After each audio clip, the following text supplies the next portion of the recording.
0, all engine running. It's one small step for man. He did it questions like that because the evidence is overwhelming that we went to the moon, as people just refuse to acknowledge it. It has been half a century since astronaut Charles Duke last set foot on the moon. For decades, he kept a secret buried so deep that not even NASA's official records could reveal it. Now, after 50 long years of silence, Duke has finally confessed what he truly witnessed during the Apollo 16 mission, and his admission is nothing short of staggering. Picture it. The year is 1972. The world is locked in the tension of the Cold War, and every step on the lunar surface is not just a scientific milestone, but a battle for prestige between superpowers. Charles Duke, the youngest man ever to walk on the moon, had trained for years, his life revolving around one mission: to land in the rugged Descartes highlands and bring back answers about Earth's mysterious satellite. But what he found out there went far beyond geology, science, or history. During one of his lunar excursions, as dust hung in the thin airless void, Duke's eyes caught something moving, something that should not have been there. It was brief, almost imperceptible, the kind of moment most astronauts would shrug off and never speak about. But for Duke, it left a scar on his memory so vivid that he carried it in silence for 5 decades. And now, as he breaks his silence, we are left to wonder, what exactly did he see? Was it a trick of the light, an illusion brought on by exhaustion, or undeniable proof that the moon is not as lifeless as we have always believed? Before we dive deeper into the mystery, let us first look at the man at the center of it all. Charles Moss Duke Jr. was not your typical astronaut. At just 36 years old during Apollo 16, he was the youngest human ever to set foot on the moon. Yet behind the visor of that bulky spacesuit was not just an explorer, but a man shaped by a lifetime of discipline, faith, and second chances. Born in Charlotte, North Carolina, Duke graduated from the U.S. Air Force Academy before earning a master's degree in aerospace engineering from MIT. By the time NASA selected him in 1966, he had already established himself as a fighter pilot with nerves of steel. But becoming an astronaut was no straight shot of destiny. It was a path filled with setbacks. Take Apollo 13. Duke had been assigned to its backup crew, but fate intervened when he contracted rubella from his child, forcing NASA to reshuffle the lineup. His illness exposed Ken Mattingly to the virus, and Mattingly was pulled from the mission at the last minute. Duke's name, for a brief moment, became associated with what nearly became NASA's greatest tragedy. Yet he refused to let that define him. By 1972, Duke had clawed his way back into the front lines of history. Assigned as lunar module pilot for Apollo 16, he would be tasked with landing alongside Commander John Young in the rugged Descartes highlands. For a boy who once stared up at the stars with nothing more than wonder, this was more than a mission. It was the culmination of a dream. And Duke was not just a passenger. His job was grueling. He trained endlessly in geology, survival, and spacecraft systems, preparing for the unforgiving terrain of the moon. NASA pushed him to the edge, making sure he could hammer rock samples, drive the lunar rover, and troubleshoot equipment failures under the crushing weight of responsibility. To understand the weight of Charles Duke's revelation, we need to revisit the mission that put him on the moon in the first place, Apollo 16. Unlike the earlier lunar landings that had focused on the smoother plains of the moon's Maria, Apollo 16 was aimed at something far riskier, the Descartes highlands. This was uncharted territory, a rugged and ancient region where mountains rose like jagged teeth and craters plunged into shadowy depths. For scientists, the highlands were a treasure chest. They believed the rocks scattered across this alien landscape held the key to understanding the moon's earliest history, its volcanic past, and the scars of billions of years of meteorite impacts. For astronauts, however, it was a nightmare terrain, a place where one miscalculated landing or a broken rover wheel could mean disaster. The crew was as seasoned as it was diverse. Commander John Young, a veteran of Gemini and Apollo flights, brought the cool-headed experience of a man who had already faced the void multiple times. Ken Mattingly, the command module pilot, carried the responsibility of orbiting above in the capsule named Casper, ensuring everything remained on track while his crewmates ventured to the surface. And then there was Charles Duke, the rookie lunar module pilot, the youngest of the three, determined to prove himself among giants. Apollo 16 was historic in more ways than one. It was the first mission to deploy the lunar rover extensively, a lightweight electric vehicle designed to carry astronauts across vast distances on the moon. This changed everything. No longer were astronauts confined to a small radius around the landing site. They could now push further, explore more, and bring back a richer scientific bounty. For the first time, humanity had wheels on another world. But Apollo 16 wasn't just about hardware. It was about pushing human endurance to the limit. The astronauts spent months preparing, training in volcanic fields and meteorite craters on Earth to mimic the lunar surface. They learned to read rocks like detectives, to see in fractured stones the history of cosmic violence. They drilled procedures into muscle memory, how to repair equipment in bulky suits, how to drive in reduced gravity, how to survive if something went horribly wrong. By April 1972, when Apollo 16 launched atop the towering Saturn V rocket, America's lunar program was already legendary. Yet this mission carried extra pressure. It wasn't only about science. It was about proving that NASA could still innovate, still take risks, and still conquer the unknown. And for Charles Duke, standing on the edge of that adventure, Apollo 16 was more than a mission. It was the stage where he would not only make history as the youngest man to walk on the moon, but also witness something that would defy explanation for the rest of his life. Life on the moon. On April 20th, 1972, after days of travel across the vast emptiness of space, the Apollo 16 lunar module Orion descended toward the surface of the Descartes Highlands. The landing was smooth, but what greeted Charles Duke and John Young outside the window was anything but welcoming. The landscape stretched out like a battlefield frozen in time, jagged craters, massive boulders, and dust that clung to everything like ash. The first steps on the lunar surface were breathtaking. Duke's voice trembled with a mix of awe and disbelief as he realized, "I'm on the moon. I'm really on the moon." He and Young wasted no time, spending over 7 hours during their first excursion collecting samples and setting up experiments. Each rock chipped from the surface was a fragment of cosmic history.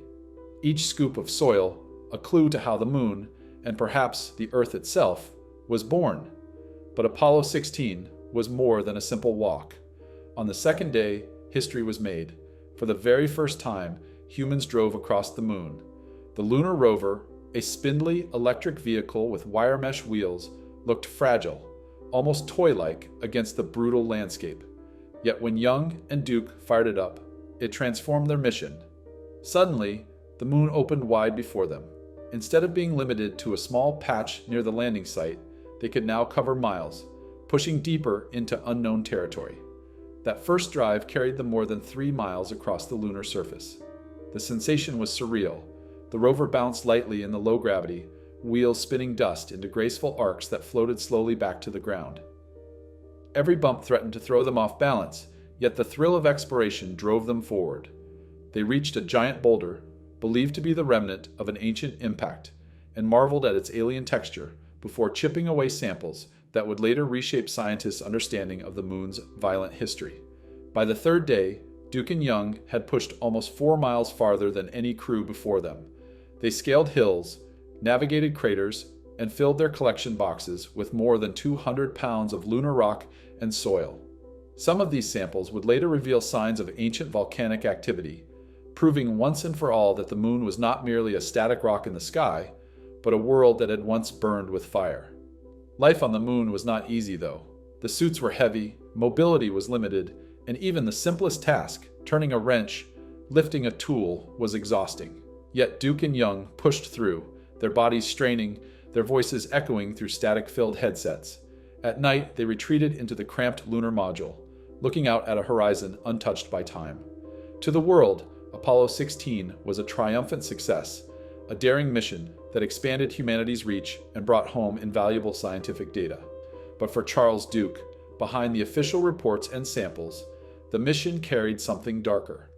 In those long, exhausting hours on the surface, he saw something no astronaut manual had ever prepared him for: a fleeting shadow, a movement that defied logic. The moon, it turned out, was not as silent as it seemed. The strange moment. It happened when everything seemed ordinary. Duke and Commander John Young were busy with the routines of exploration, collecting rocks, setting up instruments, and checking the rover. The mission, up to that point, had unfolded like a textbook.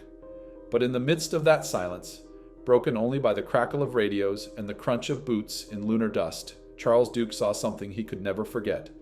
Out of the corner of his eye, something flickered, fast, dark, and alive. For a split second, it darted past the rover, disappearing into the endless gray horizon. Duke froze. His breath caught in his throat. Was it just a trick of light? A speck of dust on his visor? Or had something truly moved across the barren landscape of the moon? He wanted to dismiss it, to keep his focus on the mission. After all, Apollo astronauts were trained to ignore distractions, to stay sharp, and to complete objectives without hesitation. But this was different. This was no simple illusion. The movement was too quick, too deliberate. It was not just a shadow, it was a presence. Duke never said a word to Young. He buried the thought deep, convincing himself it had been nothing more than fatigue playing tricks on his senses. Yet inside, a gnawing unease lingered. He would carry that moment back to Earth, tucked away like a secret scar. For 50 years, he stayed silent. To the world, Apollo 16 was just another triumph of engineering and science. But for Charles Duke, it was the mission where he had looked into the void, and the void had looked back. Why he stayed silent for 50 years? When Charles Duke returned to Earth, he carried with him more than 200 pounds of lunar rock and soil.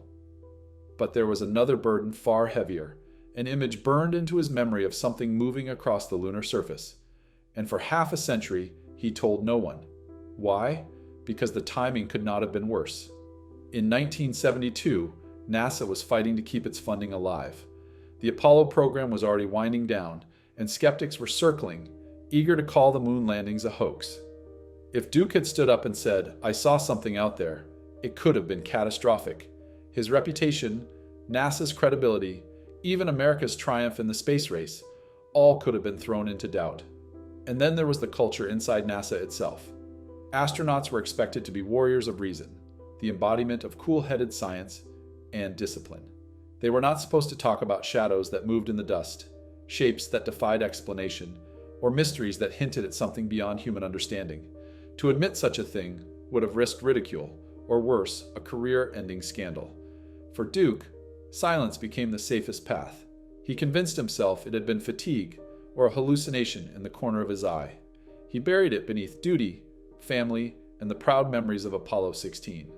But silence is heavy, and as the decades passed, the weight of that unspoken truth pressed harder on his conscience. What if the cameras had captured it? What if the evidence was sitting there, hidden in reels of lunar footage, waiting to be rediscovered? And what if his silence meant humanity was missing a crucial piece of the moon's story? It took 50 years, but eventually the burden broke him. Charles Duke, the youngest man to walk on the moon, finally spoke up, not just for himself, but for history. The turning point, reviewing the Apollo 16 footage. For years, Duke tried to push the memory aside. He told himself it was just exhaustion, the tricks of a tired mind after hours in an unforgiving suit on alien soil. But silence does not erase memory. It only deepens it. The image of that shadow, quick and deliberate, haunted him at night like a half-remembered dream. Decades later, as technology advanced and Apollo mission footage was digitized and analyzed with sharper clarity, Duke could no longer ignore the nagging thought, what if the cameras had seen what I saw? At last, he made the request. The Apollo 16 footage had been archived for decades, hours of grainy recordings from cameras mounted on the lunar rover, the lunar module, and the astronauts themselves. It was all there. Every drive across the highlands, every bounce of the rover's wheels, every stumble in low gravity. And buried within those reels of history was the moment Duke remembered. When the footage was played back, it was no longer just a fleeting memory in his head. There, caught by the rover's camera, was movement, not a trick of light, not static on the film, a dark shape, massive, gliding across the lunar landscape with impossible speed. Duke froze as he watched. The object wasn't just a blur, it had scale. Compared against the rover itself, the shape appeared enormous, nearly as large as the 10-foot-long vehicle, perhaps larger. It darted past and vanished, leaving behind no dust, no trail, only questions. 50 years of silence shattered in that instant. The thing he had doubted, denied, and buried in his memory was now etched into film. He had not imagined it. He had seen something real on the moon. The admission shook him to his core. For Charles Duke, the Apollo 16 mission was no longer just a triumph of exploration. It was the place where he became the only human to witness something on the moon that science still cannot explain: scientific hypotheses and skepticism. When Charles Duke finally revealed what he had seen, the world was quick to respond, but not with universal belief. Scientists, engineers, and skeptics rushed to explain away the mystery. After all, if a veteran astronaut claimed to have witnessed a massive moving shape on the moon, then either the moon was not what we thought it was, or his eyes had betrayed him. The first wave of explanations leaned on the familiar. Perhaps it was nothing more than an optical illusion. On the moon, sunlight is brutal. Unfiltered by atmosphere, it creates shadows so sharp they look carved in stone. A small shift in perspective can turn a rock's silhouette into something that appears alive. Could the creature have been just a boulder's shadow, sliding as the rover moved? Others pointed to camera anomalies. The lunar rover's cameras were primitive compared to today's technology. Static, glitches, or dust could have produced an odd dark blur on the footage. To skeptics, this was the most likely answer. The shape was an artifact of the equipment, not a living thing. Still, the size of the figure troubled even the doubters. In Duke's account, the shape was nearly as large as the rover itself, 10 feet long, 7 feet wide, moving with deliberate speed. Shadows do not run, dust does not glide, and glitches do not scale so perfectly to the machinery beside them. A more daring hypothesis emerged. Could it have been debris from the mission itself? Something jettisoned from the lunar module, tumbling silently across the surface? The problem with this idea was simple. There was no record of such debris, and nothing in the Apollo 16 logs hinted at equipment breaking free and moving across the highlands. And then came the whispers, the theories that step outside the bounds of ordinary science. If the moon harbored geological surprises, lava tubes, seismic quakes, or magnetic anomalies, could there also be forces we still do not understand? Some speculated about extraterrestrial presence, others about unknown lunar phenomena hidden in the highlands. For every skeptic with a rational dismissal, there were dreamers who believed Duke's story was a crack in the armor of certainty. After all, the moon has always been more than a rock. It is a mirror for human imagination, a stage where mystery thrives. And Charles Duke's confession, backed by his status as an astronaut and a soldier, was not the kind of claim to be ignored easily. It left a chilling possibility on the table. What if Apollo 16 was not just a mission of exploration, but also the first human encounter with something we were never meant to find? The psychological and spiritual impact on Duke. When astronauts return from the moon, they rarely come back unchanged. Looking at Earth from 250,000 miles away, a glowing marble suspended in infinite black has a way of shattering old assumptions. For Charles Duke, the transformation was profound, and it went far beyond the scientific success of Apollo 16. The shadow he had seen on the lunar surface never left him. It lingered in his thoughts like a ghost, forcing him to question what was real and what was not. In the official records, he was a hero who collected 200 pounds of lunar rock and helped push the frontier of human knowledge. But privately, he carried a question that science could not answer. That dissonance began to eat at him. Some astronauts, like Buzz Aldrin and Edgar Mitchell, reported a spiritual awakening after their time in space. Duke's journey followed a similar path. The vast emptiness of the moon, combined with the mystery he had witnessed, cracked something open inside him. He began to feel a hunger for meaning that science alone could not satisfy. By the late 1970s, Duke found himself searching, not in lunar geology or space exploration, but in faith. He spoke of rediscovering God, of realizing that human beings were not just explorers of rock and dust, but seekers of something higher. The secret he had held inside him, the glimpse of a massive, inexplicable shape, only reinforced that need. If the universe still held mysteries too great for him to understand, then perhaps those mysteries pointed to a larger design, The man who had once been the youngest astronaut to walk on the moon now became a witness to something else. The unshakable truth that space does not just test the limits of technology, it tests the limits of the human soul. Charles Duke had walked on the moon as a soldier and a pilot, but he came back with the heart of a man forever changed, marked not only by what he accomplished, but by what he saw and what he could never explain. For decades, Charles Duke lived with his silence.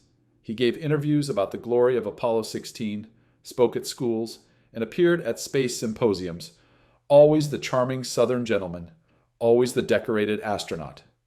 But never, never did he mention the shadow. To the public, he was simply the youngest man to walk on the moon, a symbol of American ingenuity and courage. But the truth has a way of pressing against the walls we build around it.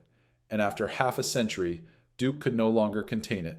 In a rare moment of vulnerability, he admitted what he had seen to the world, a shape, massive and swift, darting past the lunar rover in 1972. It was not one of us, he confessed. It was not a trick of the light. I should have spoken about it long ago. His words, heavy with age, cut like a blade through decades of silence. The reaction was immediate. Some called him delusional, a tired old man haunted by the stresses of his mission. Others accused him of fabricating a story for attention. But among space enthusiasts and believers in the unexplained, his confession was explosive. Here was not a conspiracy theorist, not a fringe voice, but a man who had been there, who had touched the lunar surface, who had driven across its desolate plains. His revelation did not rewrite the textbooks, but it reignited a question that humanity cannot escape. What truly exists beyond what we can measure? If even a disciplined astronaut, bound by NASA's strict code of silence, had carried such a secret for 50 years, then what else remained untold? For Charles Duke, the confession was less about convincing the world and more about unburdening himself. He had held his silence through the Cold War, through the end of Apollo, through decades of scientific triumphs and discoveries. But now, in the twilight of his life, he let the secret go, not to create scandal, but to leave behind the truth as he knew it. And in that moment, Apollo 16 was no longer just another chapter in the history of spaceflight. It became the mission where a man not only walked on the moon, but glimpsed something humanity still cannot explain. Conclusion: the moon is not silent. The Apollo 16 mission was designed to answer scientific questions. What is the moon made of? How did it form? What clues does it hold about Earth's past? But Charles Duke's confession reminds us that exploration often leaves us with more questions than answers. 50 years after he first walked across the Descartes Highlands, his words still echo. I saw something out there. It was not us. It was not ours. Perhaps it was an illusion, a shadow born from the harsh lunar light. Perhaps it was a glitch in the cameras, magnified by memory and time.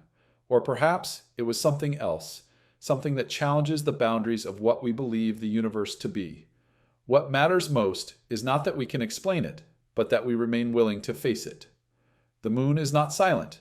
It speaks in the language of mystery, in shadows that move where no life should exist, in the confessions of astronauts who dared to walk its surface and returned forever changed. Charles Duke's silence lasted half a century, but his admission will endure far longer. It forces us to remember that exploration is not only about what we discover, but about what we cannot yet explain. And sometimes, those unanswered questions are the most powerful discoveries of all.